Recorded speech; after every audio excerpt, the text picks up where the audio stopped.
Hello, everyone. And today we have a really good pleasure to have Dr. Riccardo Tortini to join us in our remote sensing class. And thank you, everyone, for submitting your questions on Canvas. And today we are mainly going to talk through those questions that you had, and hopefully you will have a better idea of learning remote sensing and hopefully working in remote sensing after you graduate from university. And before we start answering those questions, I just like you to have a few minutes to learn more about Dr. Riccardo Tortini. And Dr. Tortini and I had, I believe it was a year and a half overlap back in. I'd say it was nearly 2 years.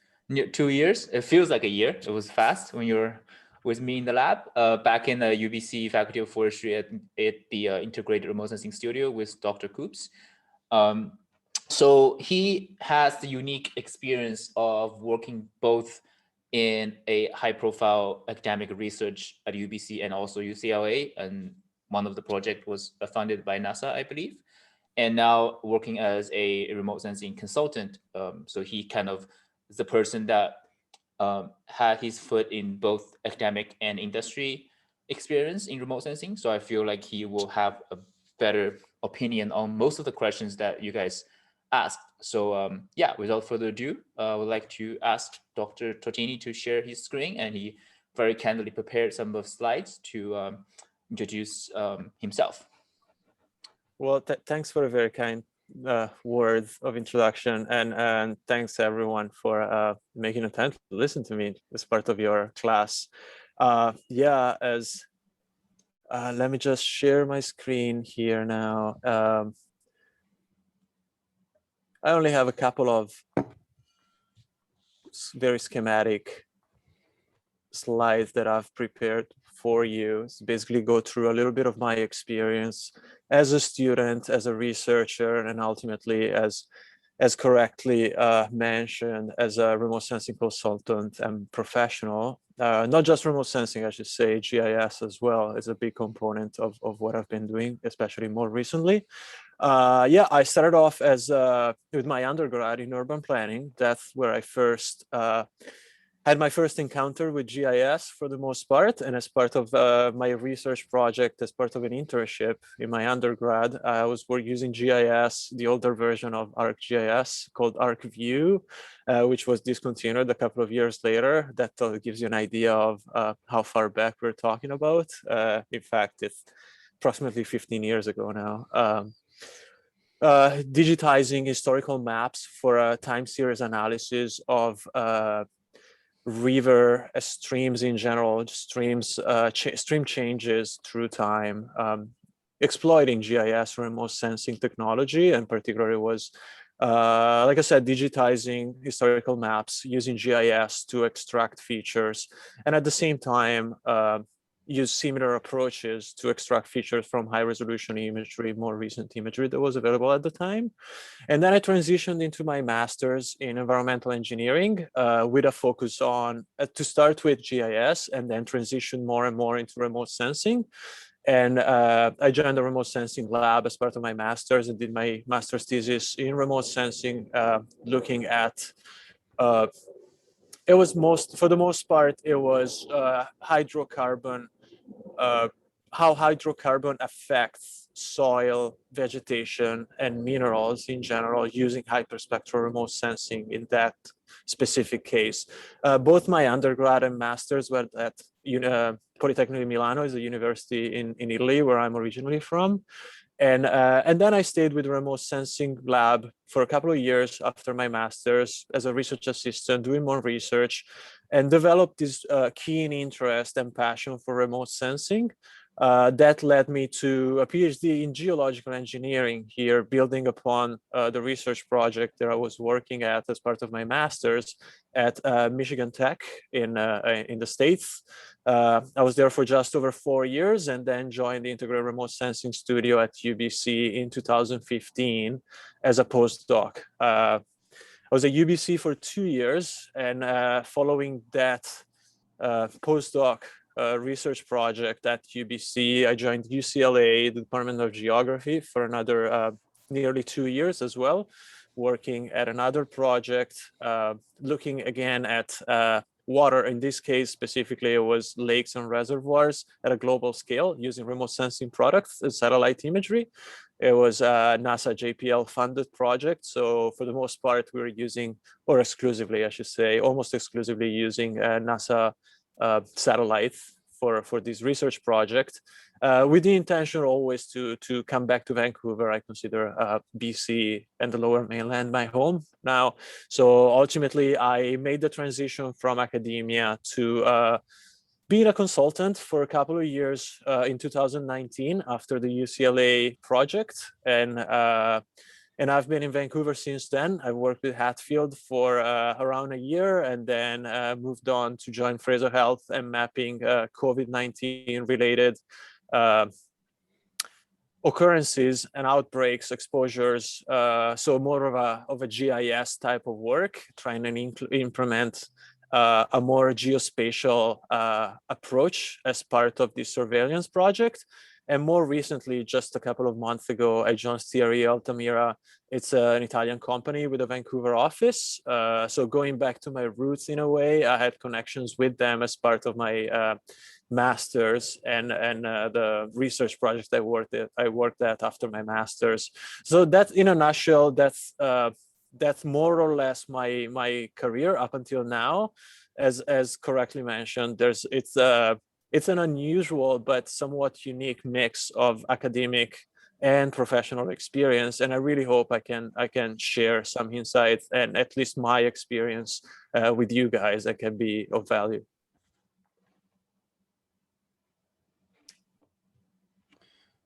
The second slide I have for you is that gives you more or less an idea of the different applications and the different fields that I've done research or worked at. So starting from the very middle, at Politecnico Milano as part of my undergrad masters and a bit of a research assistant years, I was working at a number of different projects in different fields and disciplines using a geospatial approach, so GIS remote sensing, and then transition more to land and vegetation interaction as part of my PhD, then more and more towards vegetation at UBC, and then shifted back again to water and land applications. And following my UCLA postdoc, my professional career has become increasingly more and more involved with land applications, abandoning what was water and vegetation type of applications. That doesn't mean that it wouldn't be possible to take a step or two back and change field of applications.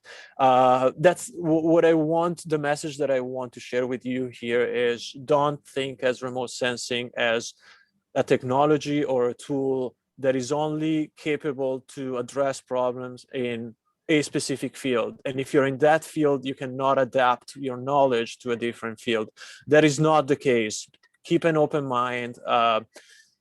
That's definitely helpful to follow your passion. Don't just feel stuck in a field. If remote sensing is a technology that passionates you, go with it, but don't limit yourself to a specific field. That's the main takeaway message that I wanted to share with you here. And that being said, I think we can start looking at your questions and try and address your comments a little bit more punctually. Thanks, Riccardo. I think it's also, like you said, remote sensing. It's in the classes that we teach. We often use forestry as an example in our class, but like you said, remote sensing is not a tool or a technology that's specific or exclusively available for one industry.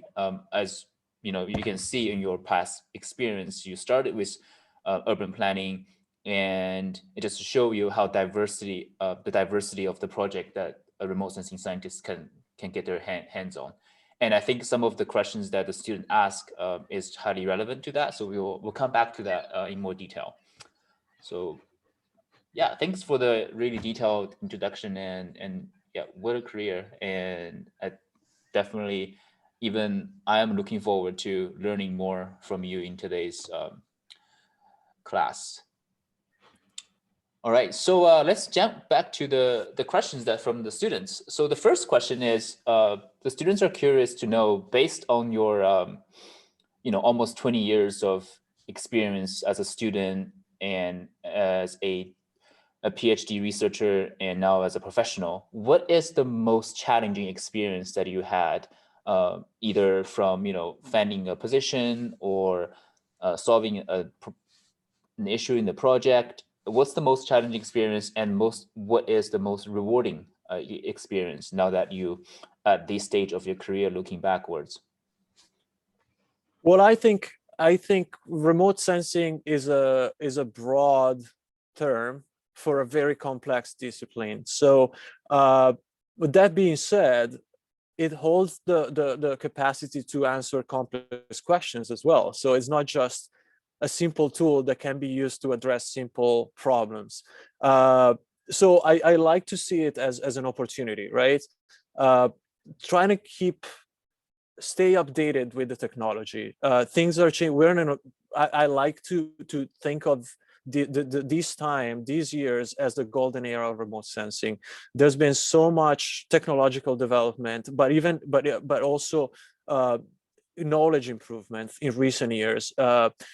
Everything is changing at a very fast pace. So keep yourself updated.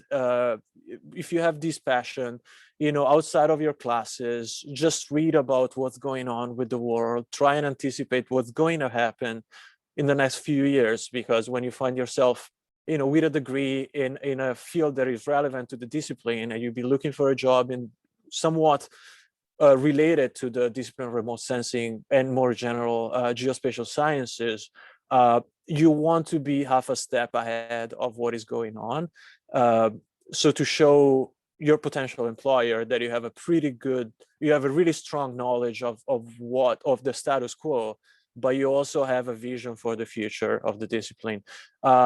In my case, my main intention with having a career in remote sensing, but applications in a number of different disciplines, was to have that flexibility to adapt to what the needs of a potential employers could be. It served me well, but of course, you also need personal adaptability to what an employer is in need of. That being said, we can start talking about technology as long as you want. It's something that really passionates me. I listen to podcasts about remote sensing. I read about remote sensing on a daily basis, really. I research specific bits and pieces of technology for my personal. It's a personal passion outside of work. I wake up in the morning and I know that I'll be doing something I'm passionate about, and that is key to a successful career, in my opinion. Thanks. So just to recap, so just from the thing that you just described, the most challenging part, in working in remote sensing is to not only to keep up with what's going on, but ideally to be, half step or step ahead of the curve. And I think that can be also a rewarding experience because, not many people have the luxury to say, I enjoy what I do for a living. So this is really, really helpful for the students to know. And again, there are tons of information right now on the internet. So remote sensing, any other field, is more accessible than ever. We would like to know what kind of podcast do you listen to? Do you have any your favorites to share with the students? Well, one podcast that comes to mind, and it's one that is followed by the broad remote sensing geospatial science community, the Mapscaping podcast. I think it provides pretty good basic information, but it can also lead to something more I'm thinking, for example, it's just because it's relevant to my current position, but just recently, the technical director of an INSAR, it's a radar type of technology company that just started, a startup that started doing business a couple of years ago, was one of the guests and provided extremely useful insights in what the vision of the company is, where the company is going in the next couple of years and such, and what type of commercial product we'll be able to have access to in the upcoming years. That is the type of information you want to be on top of, I believe, especially as a student. Try and find a niche, something that you really like, you're passionate about, and try and stay ahead of the curve for what possible, to summarize what correctly already summarized by Professor Liu. Thank you. Okay, so next one is the one I feel like it's the elephant of the room. The students are curious to know, what is the major difference or differences that you found after working in both academic and a private sector? And a follow-up question is, what can you share some of the life events or experience that you had that influences your decision to have a career at this moment? Yeah, oh, definitely. That's you know, this piece of information is something that I would have loved to have access to as part of my as a student, I'd say, and as part of my academic career in general. Academia is highly rewarding. Don't get me wrong. It's extremely rewarding. There's a lot of interesting work and research that needs to be done, not just has to, but there's a need for more research. And this is a blanket statement. It's not just true to geospatial science, remote sensing, or GIS, but in general, anything you're passionate about. I do believe that academic research paved the way to technological advancement eventually. That being said, academia is also a highly competitive environment. You must be extremely competitive in order to ultimately be successful. And that is an opportunity. That is a challenge. It's an opportunity. It's something that I invite everyone to take a stab at, but it's not for everyone. And how does one know that? Well, you have to try. You have to you know, dip your feet in the water and realize whether it is or it is not for you. And in my case, I really thoroughly enjoyed my academic times. But on the other hand, I do believe I'm better suited for the private sector and consulting more than academia. That led me to take the leap, really, and make that change. On this note, it doesn't necessarily mean that once outside of academia, one cannot do research. I value and especially in my current position, R&D and research projects are highly valued, and that is one of the leading factors who actually led me to take this job and join this company. So you know, it's not that once you're outside of academia, there's no more research work that can be done. It's a matter of finding the right fit and finding an employer valuing what R&D can provide, not just to the company, but to the broader community. And what do you have any specific example? You know, we want to share what are the moments or an event happen in your life that triggers you to take the leap? Well, as after my PhD, I was convinced that academia was my career path. I took a postdoc at UBC, followed by another postdoc at UCLA. And at that stage, I realized that if we go back to one of the comments that we were making earlier, you need flexibility, not just in terms of applications, but specifically to academia, you need flexibility in terms of location as well.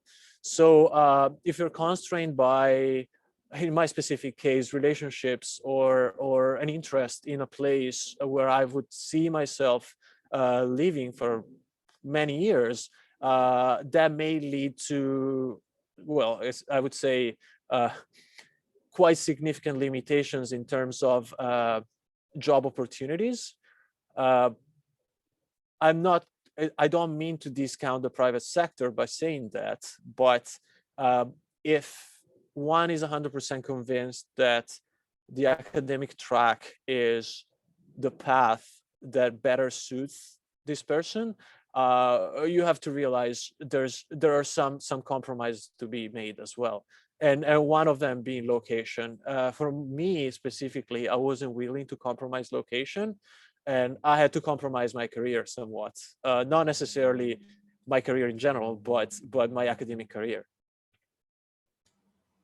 That's good to know. And one of the upside of this is almost over a year of lockdown. So let's hope in the future companies are going to be more flexible in terms of remote work and letting people choose, be more accommodating to their personal lives. That is an excellent point that you just made, and I've seen it in the actually specifically the last year with lockdown and the COVID-19 pandemic. More and more companies are willing to hire for at least a mixed system of a mixed remote and office work. But some companies are also willing to hire for 100% remote work. Could be a company in the States, could be a European company. There's been a really fast change of pace here from an almost exclusively office work type of work to a more remote approach. Yep. Of all the fields, I feel like remote sensing could be the field. We don't need to be there. That's the whole point of having remote sensing, is that That's we correct. can just do things in front of our computers. Yeah. Although, for some type of some applications, you need field work, you need validation of remote sensing products and remote sensing based outputs. That being said, and going back to the pandemic and COVID-19 lockdowns, fewer crews are able to go in the field because of the pandemic. Fewer crews are able to travel to their sites. And looking specifically at engineering firms, engineering companies, using remote sensing as a tool for a more like classic standard engineering type of work, well, very many cannot send their crews to the field. So that explains this really quick change of pace that I've witnessed recently of being willing to give remote sensing a real shot rather than just this esoteric kind of like exotic type of technology. Many more well-established standard fields are skeptical about. That has been changing and has been changing very fast. So a follow-up question from the students, actually. I think some of the students, they prefer more field work. So they're asking, based on your experience, what is the proportion, how much time a typical remote sensing specialist or remote sensing professional spend outdoors versus indoors? I mean, it's hard to answer. It really depends on the type of position you're in, depends on the job, depends on the company as well, or depends on the type of application. Some applications don't need any field work, some others need extensive field work. Depends on the technology. If the technology is well established, there's less need for field work. If it's a cutting edge, newer technology, well, then there's a need for validation of the outputs, right? So it's hard to answer with a specific number, 90-10 in some cases, could be 50-50 in some other cases. I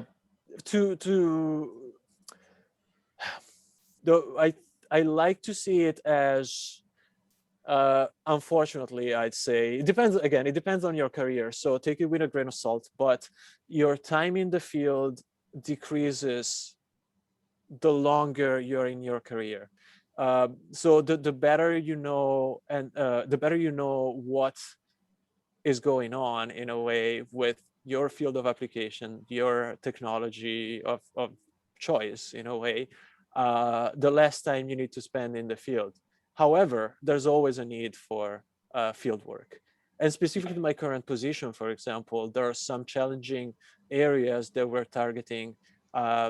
well, these areas may be covered with snow for most of the year. We don't have targets when the land is covered with snow. So we go and install targets in the field during the summer before the snow starts flying. And that's the type of field work that I've been exposed to recently. Field trip to a site, installation of instrumentations, exploitation of these instruments during the winter time, then go out again in the spring, check that everything is still okay for the following season. And in my case specifically, I would say it's a very minor fraction of my time. So we're probably 90-10 or 95-5. But that's not to say there are other positions that have a bigger fieldwork component than the one I'm in right now. That's good to know. So let's go back a little bit to one of the earlier comments you made in terms of, remote sensing isn't unique to a specific field, even though here in the West Coast of Canada, remote sensing application is most known for forestry, oil and gas, and more of geological engineering, mining. There are other applications of remote sensing that are useful for city planning, for example, or finding invasive species in your neighborhood. So one of the comments you made earlier is that you're really keen or passionate about learning the new technologies in remote sensing, but also you mentioned being flexible, be able to adapt to a different field so that you can be able you're fluent in the way in hydrology, in mining, or in forestry, in watershed development. The students are curious to know. I'm curious to know too, how can you balance that? You have to be able to, when you look at those remote sensing articles, remote sensing news, rarely you see a single authored paper. It's always a remote sensing professor paired with, an ecologist or a wildfire professionals. How would you describe, how much do you have to push yourself to learn a different, almost a different domain of knowledge so that you be able to communicate with the others? Well, you do need a solid understanding of the discipline you're applying the technology to. I agree with that. But on the other hand, you don't need to be an expert. You're a remote sensing expert. You're a geospatial science expert. You're teaming up with experts in other fields in order to exploit the technology in that specific field. I'm not an hydrologist, but I've applied remote sensing technology to hydrology. I may have a geological and environmental engineering background, but I'm not a forester.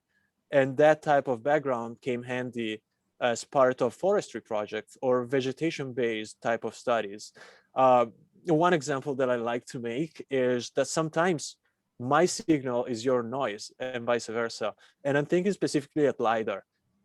Using LiDAR for forestry applications is a very well-established type of application, but for geologists, vegetation is the noise.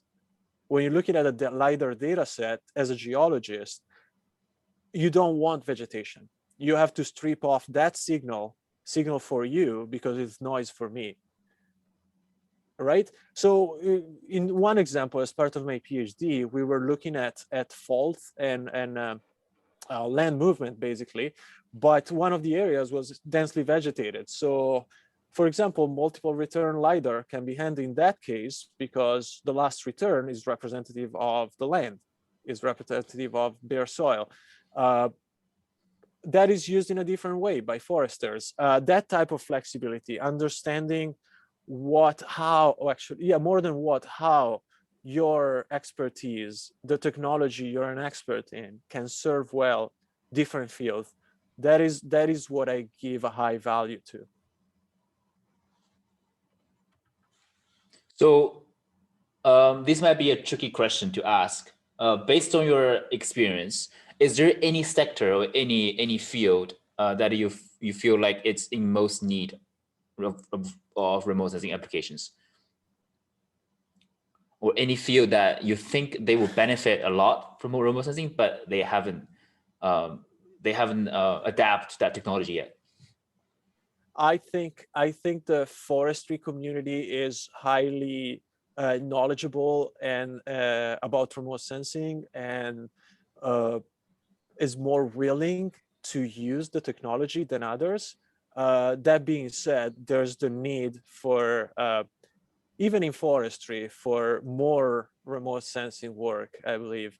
But to answer your question more punctually, I'd say engineering applications for the most part. Engineering has been around for centuries, and uh, standard type of approaches work fine. And we need a generational change in engineering in order to give credit to what remote sensing can achieve, and use the technology more. I've seen it with forest. I've seen it happening, and it's still happening. It's obviously there's no end to this process, but I've seen it for forestry, for example, not so much in engineering yet. So do you think that might be because of, one field has a higher tolerance to errors than the other? In a way, it could be. Yeah, it could definitely be. But even with technologies that are, or I'm thinking of like high resolution imagery, remote sensing, or other types of technologies like interferometric synthetic aperture radar, INSAR.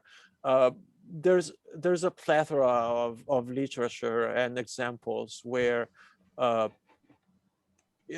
technology serves well a specific field, but an engineering firm may think, okay, well, I can achieve these results using a new technology, or I can achieve similar results using an older type of approach, but that proved to work fine. So why would I want to change my type of approach to these problems? So we need to just like have this change of paradigm in a way, being willing to move forward and use this type of technology more. Could also be because I'm just thinking on top of my head, remote sensing for me, the value, the benefit of remote sensing become more apparent as your application, the scale of your application goes bigger. So, for forestry, yeah. They're more attracted to remote sensing just because of the sheer amount of land that need to survey, versus engineering issues are more, relatively speaking, localized.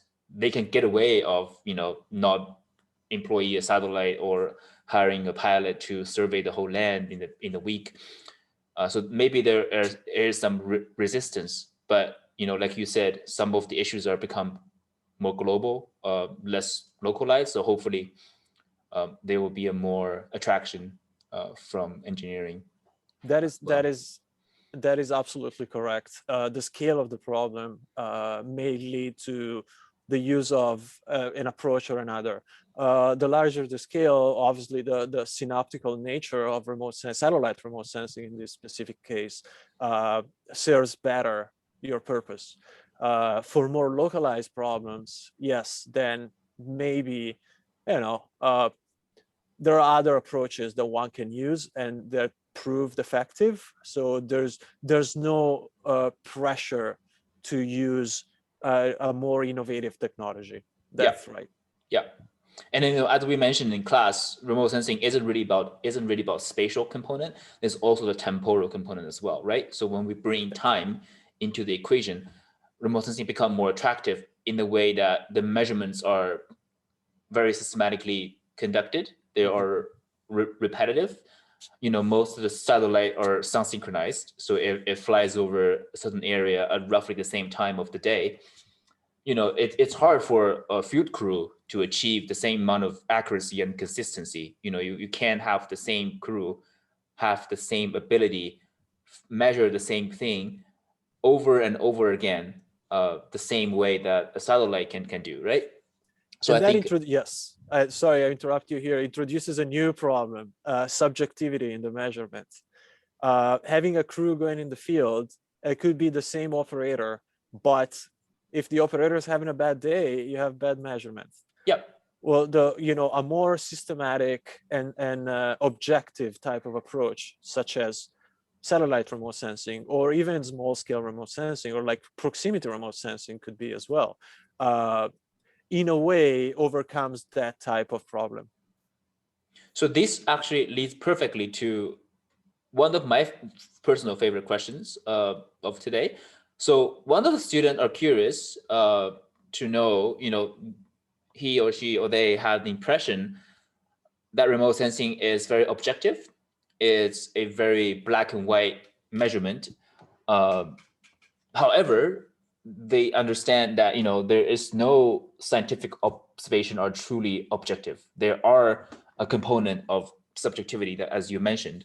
So as a remote sensing is further integrated across different disciplines, different fields, and especially now with evidence-based policymaking, we see more and more policymakers are using scientific tools to help them make decisions. Do you see there's a what kind? Do you see there's a bias, or what kind of bias or subjective interpretations that people should be aware of, either when you're conducting observations or interpreting the results? Specifically to remote sensing, satellite remote sensing, I'd say the main limitation on this aspect is approximation. But there are approximations in every type of work one can do. Models approximate reality, but unless you're able to obtain a direct measurement of every single parameter or variable that you need, which is almost never the case. There's always a degree of approximation that you introduce in the type of work you're doing. And that applies to remote sensing as well, absolutely. Atmospheric compensation of correction, depending on what you want or like to call it, is an example. You're several hundred kilometers up in space, you're observing a relatively small target on Earth with a certain spatial resolution, but what's in between your satellite and the target affects your measurement. You can approximate these effects, but you're never going to be able to achieve 100% precision on the actual signal. But that being said, it's a fast-paced environment. It's a fast-paced technology as well, and these type of approximations have become better and better with time. All the models that have been applied they've been improving significantly in the last decade or so. So the technology is well established for the most part. There's always a degree of approximation. If you're willing to accept that, then you're dramatically decreasing subjectivity in your measurement. Like the example that we just made, if you're relying on an operator or a crew in the field, you have, even better, with a crew in the field, you have several individuals collecting on paper the same measurements. Well, I can assure you, if you send two different people in the field measuring the diameter of the same tree, you're never going to get the same number back. So yes, it's probably more precise than measuring in absolute terms, I'd say, than measuring remotely the same target, but you have a much higher degree of subjectivity. So a healthy balance of these two aspects, I think, is the happy medium. Exploit remote sensing as much as possible, for what I'm concerned, with the possibility to go in the field and check your measurements. Yeah, and in some cases, field work can also be done after the measurement, right? Because remote sensing sometimes provides a more of a where to look for the field. In urban settings, for example, are we trying to use LiDAR data or hyperspectral images to find invasive species or trees that are prone to wind blows. There are thousands of trees in cities, and it's a very complex environment. It's nearly impossible for people to survey every single tree. So using remote sensing, we point to the crew. Those are the spot that you need to pay more attention. So it's not necessarily that you have to do a field trip before the actual measurement. Sometimes it's the other way around. That's right. That's the argument for calibration and validation, right? Yeah. So you go in the field, you collect data before you collect your remote sensing imagery in order to calibrate your results. But you can as well, depending on the type of applications and the answers you're looking for, the questions that you're trying to answer, you can as well run a remote sensing based type of analysis and then go in the field and validate your results based on what you're seeing in your outputs. Okay, so let's move to the next two questions, which are related to jobs. So the students are curious to know because they're graduating soon and they're deciding what to do next step of their life. So some of them are curious to know when they search for remote sensing positions online, um, they do you have any suggestions in terms of what type of keyword they should be using or what type of titles that they should be looking for as for example, an entry level or junior position in the remote sensing field or geospatial in general? Oh, I'll make a U-turn here, and instead of focusing on keywords and such, I would recommend to focus on relationships. Build a net, create relationships with potential employers or anyone in the field you're interested in looking for jobs. Create that relationship, build a network of connections, and that's going to serve you well while looking for jobs.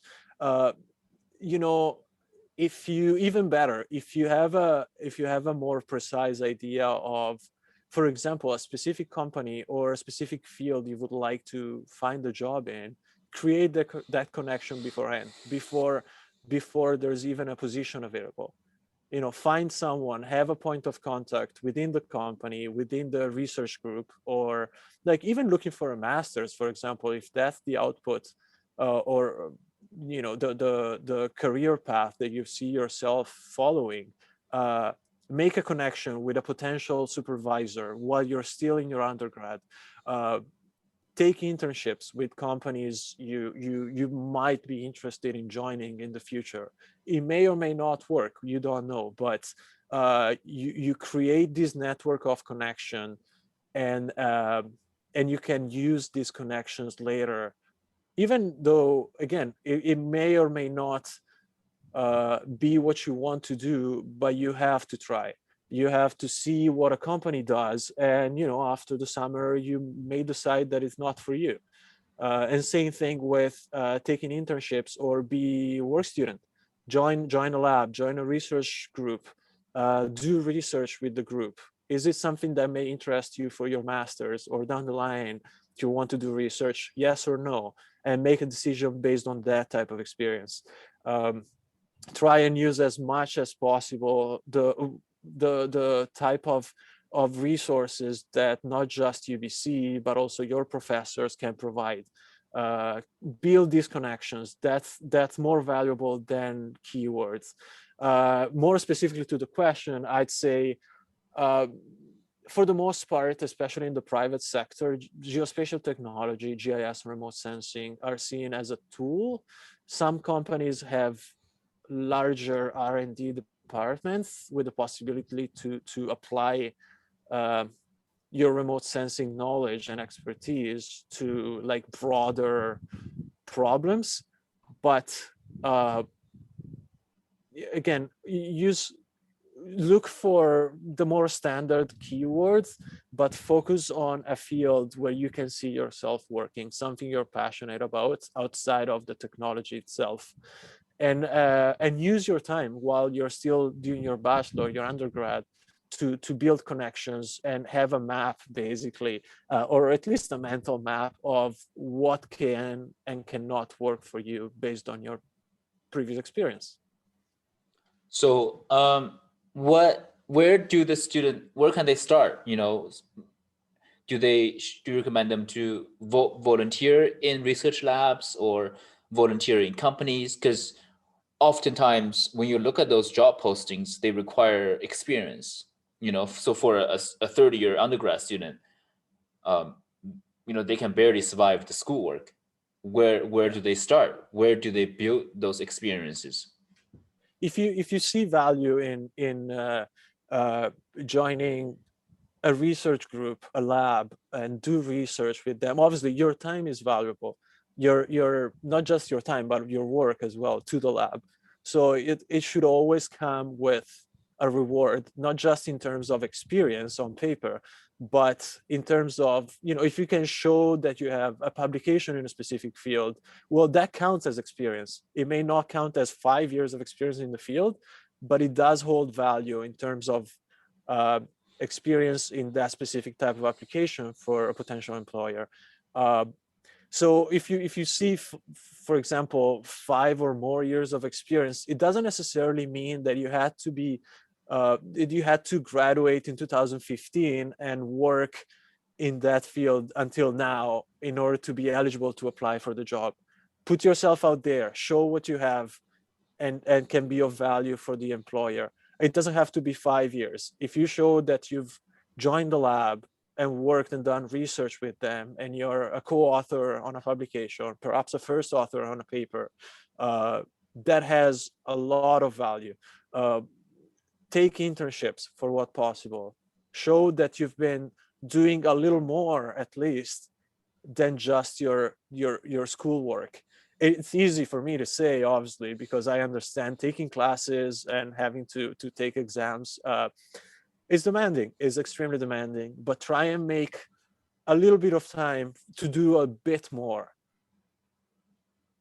Yeah, and I think the other way I personally did was, you know, there are competitions that you Yeah, can do as well at universities. So ISRI has competitions that you can participate. So other departments in different universities, they also held annual competitions for geography and remote sensing. So you know, at least you get the experience, and as a record, you can show people, you know, I did this. And if you're lucky, or you know, you might win award, and there's also the financial support as well.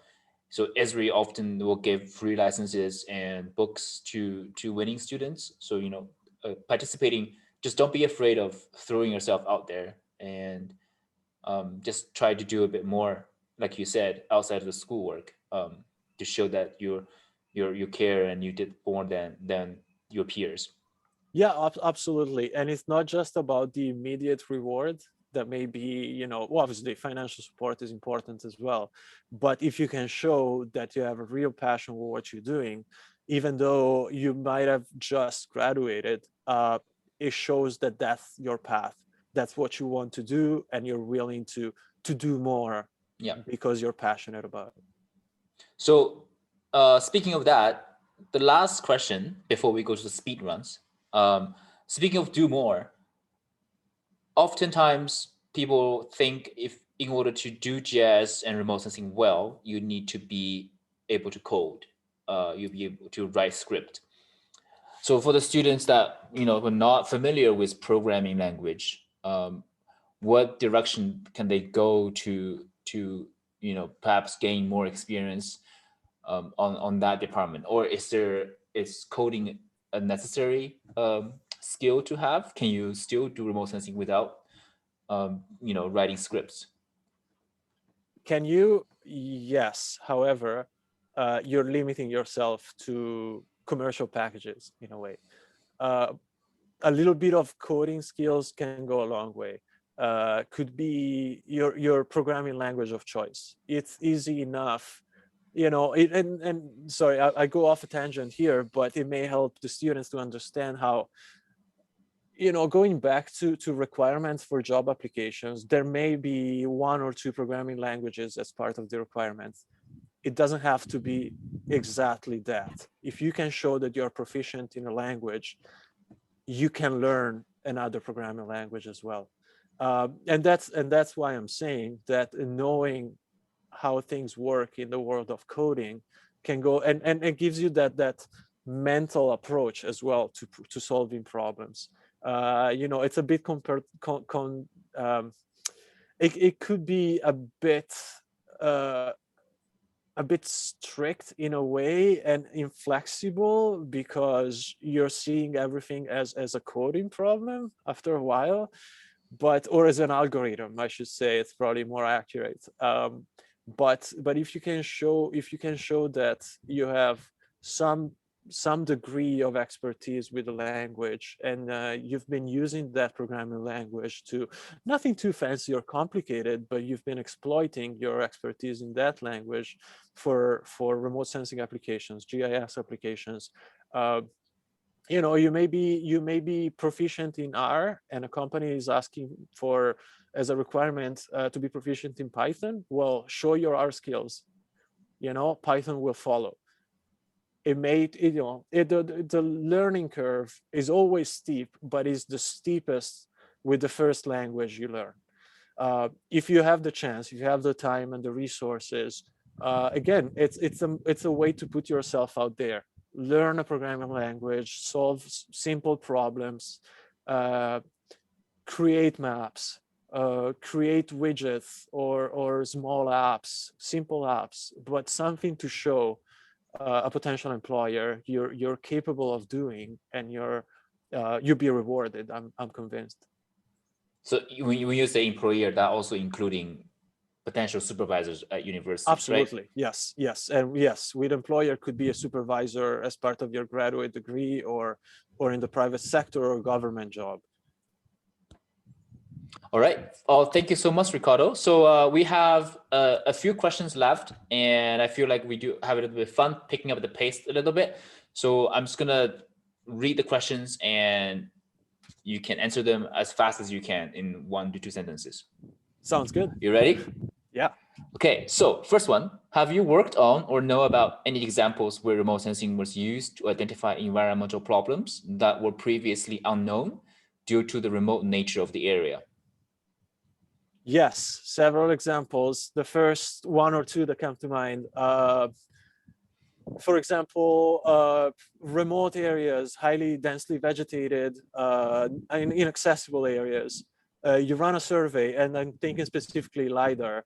And I remember an example of Mayan ruins that were discovered by using LiDAR over a vegetated area.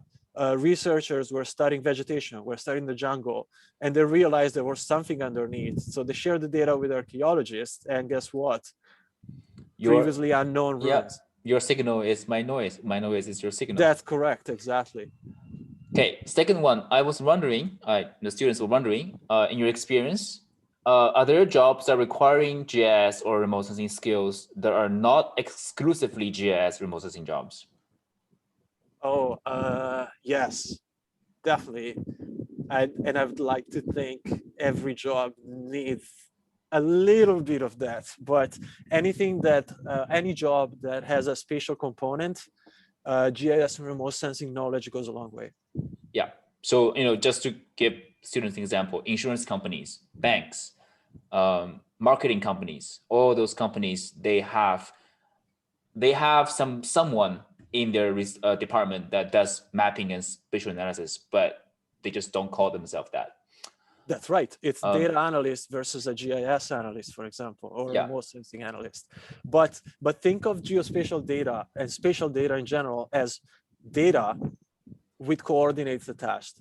Strip off the coordinates, it's data. You can be a data analyst with a GIS background or remote sensing background as well. Next question. Apart from having a degree related to GIS and remote sensing, are there any certifications or programs that may give an individual an edge for competing for jobs? Private sector, I would say Esri is still the gold standard, and government as well. In academia and the broader research world, open access resources. I'm thinking R, Python, anything that is obviously it's more heavy on the coding aspect of it, QGIS, for example, is widely used in academia, or more widely used in academia than in the private sector. In terms of certifications, I would highly recommend to, spin off what your interests are from a class. Let's say a remote sensing class, you're particularly passionate about LiDAR.